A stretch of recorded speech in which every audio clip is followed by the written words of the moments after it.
The Democrat activist federal judges that have been unconstitutionally obstructing Donald Trump are now publicly attacking the Supreme Court for upholding the Constitution instead of participating in their illegal, Trump-deranged judicial coup. And the stifling of their strategy is causing Democrat politicians to come out and claim that the Supreme Court is authoritarian and corrupt. So despite the Democrats pretending that their sole purpose for existing is to protect the Constitution against Donald Trump, they always reveal their true hatred and disdain for the Constitution anytime they don't get what they want. As always, like the video and subscribe to the channel, guys. We are on the road to 400,000 subscribers, but let's listen to this crazy lunatic Democrat congresswoman call the Supreme Court corrupt because they keep siding with Donald Trump. Well, my thoughts are that I'm really distressed that the Supreme Court is starting to overturn lower courts. In fact, I was just reading an article where several federal judges are saying,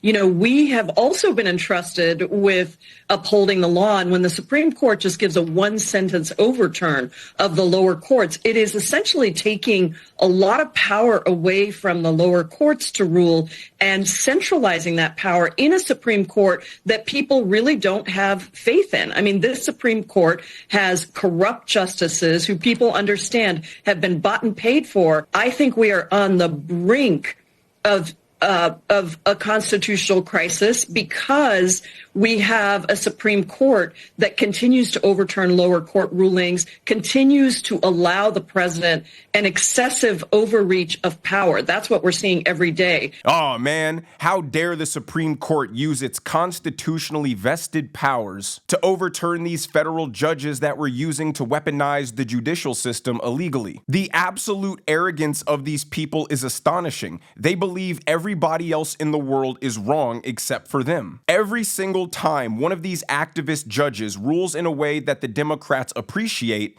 it's a win for the rule of law. But every time a higher court overturns that ruling, which is what's been happening essentially every time, now we're inching closer to a constitutional crisis. Every time we question one of the unconstitutional rulings by these activist judges, we're called fascists and have to get lectured about checks and balances. But every time they question a ruling they don't like, it's because the courts are abdicating their responsibilities and allowing for an authoritarian takeover. Duh.